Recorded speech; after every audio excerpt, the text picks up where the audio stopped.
Europe Soir. Est-ce que manger un croissant, c'est féministe? Mais les Français s'en foutent. Non, je crois pas. Mais si, on s'en fout. Bah non. Et ça y est, on est retombé dedans là. On est dans la merde. Ça recommence. Laurent Bazin sur Europe 1. C'est l'heure du zapping radio-télé de Benjamin Muller puisque il est 18h23. Bonsoir Benjamin. Bonsoir Laurent, bonsoir à tous. On va faire ce soir le zapping d'avant la casse. Oui. Qui est un zapping de 1er mai, mais avant les casseurs. À partir de la casse, j'ai arrêté de regarder. Alors comment expliquer pourquoi la France s'arrête de travailler le 1er mai? Nicolas Canteloup a imaginé ce matin le dialogue entre Emmanuel Macron et son homologue australien. Je suis aux côtés du président australien. Et comment lui expliquer la fête du travail en France? My dear, it's the French Feignasse Day.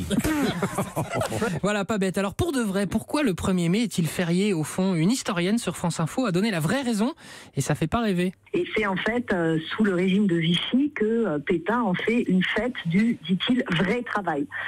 Ah bon? Ça a commencé à Chicago quand même le 1er mai avant. Ouais, mais alors À visiblement... la fin du 19e siècle. Ouais, mais alors visiblement, expliquait-elle, la journée telle qu'on la connaît aujourd'hui, on la doit au maréchal Pétain. En France. Mais j'ai envie de vous dire, ça nous permet de pas bosser, alors on n'a qu'à l'oublier et se référer à Chicago.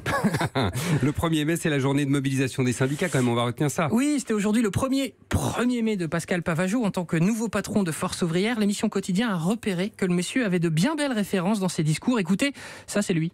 Vous ne passerez pas! Vous ne passerez pas! Et donc les fans du Seigneur des Anneaux auront bien évidemment reconnu le clin d'œil à Saruman. Ouais, alors avec Saruman, il y a un peu plus de charisme, vraisemblablement une autre. Je peux lire dans vos yeux.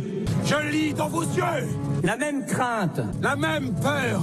Alors on entend ça, on se dit que c'est un hasard, qu'il ne peut pas volontairement s'inspirer de l'œuvre de Tolkien. Eh bien si, Pascal Pavageau était ce matin sur France Info. Absolument, je le fais systématiquement depuis bien longtemps, depuis plus de 10 ans. Je prends systématiquement des extraits que je réécris évidemment pour passer un message de fond. Le Seigneur des Anneaux. Oui, beaucoup. Fan de Tolkien. En l'occurrence également. Alors pour son prochain discours, je lui suggère de citer cette phrase également du Seigneur des Anneaux. Ça fera son petit effet face aux militants qui veulent faire taire Macron. Venez mes petits amis, oui. Les Celtes vont entrer en guerre. Il est probable que nous courions à notre perte. Ah oui, non, en fait, non, faut pas se gourer dans les phrases qu'on cite, du Seigneur des Anneaux. Vous avez fait faux, on fait la CGT? Eh oui, on va demander au patron Philippe Martinez. Alors, pour vous, c'est quoi le 1er mai? C'est la fête de... Merde, le mot c'est... du travail. Voilà, travail. Ouais, c'est ça. Non. Oui, non, mais on fait la grève depuis tellement longtemps, la CGT, qu'on sait plus ce que c'est que de bosser. Donc, Non, c'est pas caricatural, c'était donc Canteloup. Et le vrai Martinez, alors, qui était sur RMC, il dit quoi? Question de Bourdin. Emmanuel Macron ne lâche rien. Est-ce qu'il vous irrite dans son discours? Non, c'est pas une question d'irriter ou pas irriter. Non, non, c'est pas la question. Mais bon, je sens qu'on va quand même avoir une idée de la réponse. C'est pas une question d'irriter ou pas irriter. Il faudrait qu'il revienne les pieds sur terre, Jupiter, vous voyez? Parce qu'il voit le monde de je sais pas où, du ciel. C'est de l'arrogance. Et ça c'est grave. Ouais, non, il l'hérite pas du tout.